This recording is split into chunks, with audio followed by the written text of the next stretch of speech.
Este é o Porto de Santos, o maior do Brasil, e uma das principais portas de saída dos produtos que são exportados para outros países. Para chegarem até aqui, esses produtos passaram por estradas de ferro, rodovias e até hidrovias, meios de transporte que se modernizaram com o tempo, mas que quase sempre tiveram o mesmo destino: o caminho para o mar.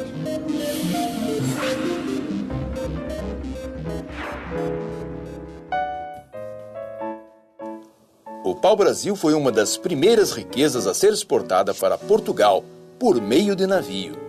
Por isso, as cidades litorâneas portuárias foram as que mais se desenvolveram no primeiro momento da colonização portuguesa no Brasil. Essa ocupação sempre começou pela costa e foi se dirigindo ao interior à medida que se desenvolviam os ciclos econômicos, né? Os mais conhecidos que marcaram o Brasil colônia foram o ciclo da cana-do-açúcar, do ouro e do café, né? E em diferentes épocas, naturalmente. E todos eles determinaram formas de ocupação do território interior. Com o ciclo do ouro no século XVII, a ocupação que se concentrava no litoral começa a avançar para o interior. A exploração do ouro e pedras preciosas faz de Minas Gerais o foco do interesse de Portugal. É a vez da abertura de estradas para o carregamento de ouro atravessar o interior e chegar aos portos de Paraty e Rio de Janeiro. A atividade econômica, ela se instala num determinado local porque encontrou riqueza ou porque tem condições naturais para o desenvolvimento daquela atividade.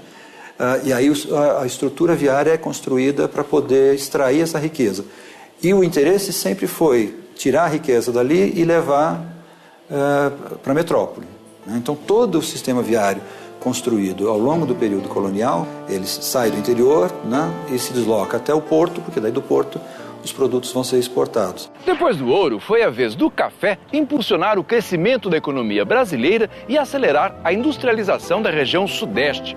Nesse período, o transporte de mercadorias passa a ser feito pelo que existia de mais moderno na época: o trem.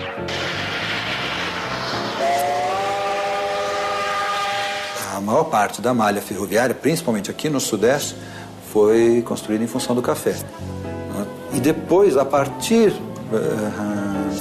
da riqueza gerada pelo café e dessa malha ferroviária, você teve um desenvolvimento de outras atividades que começaram a se aproveitar da infraestrutura.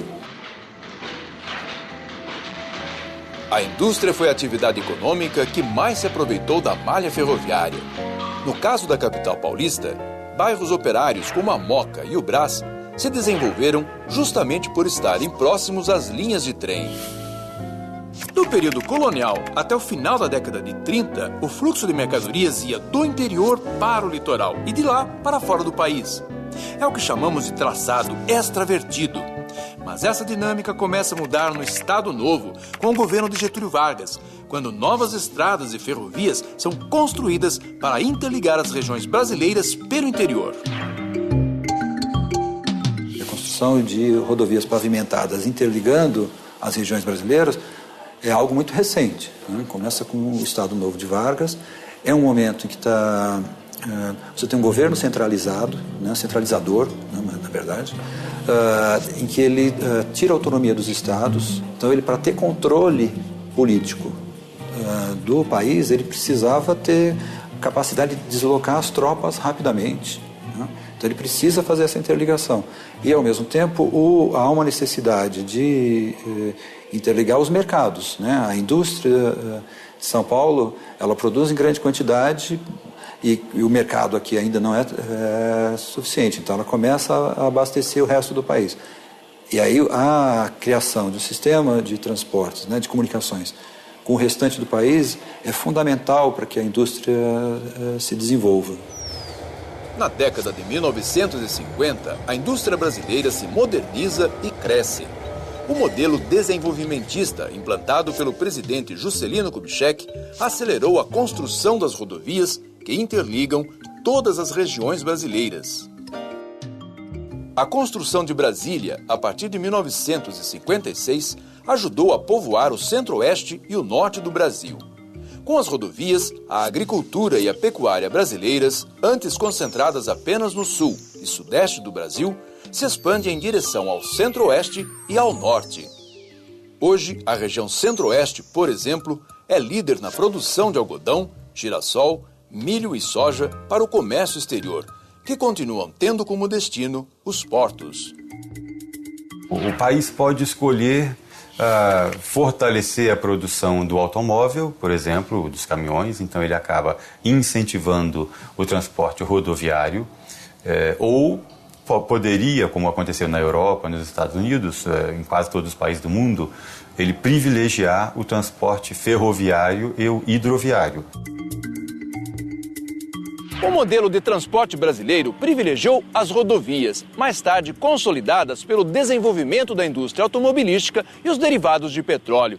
Atualmente, existem 28 mil quilômetros de ferrovias no Brasil contra 213 mil quilômetros de rodovias pavimentadas. Há uma forte relação entre o desenvolvimento econômico e a estrutura de transportes. É o transporte que leva as cargas e leva a produção entre os locais de produção e os locais de consumo ou de exportação, né? De exportação e de importação. Então o transporte é fundamental. A economia brasileira se desenvolveu e cresceu ao longo dos séculos desde a colonização. Os ciclos econômicos se sucederam. A ocupação do país foi se transformando.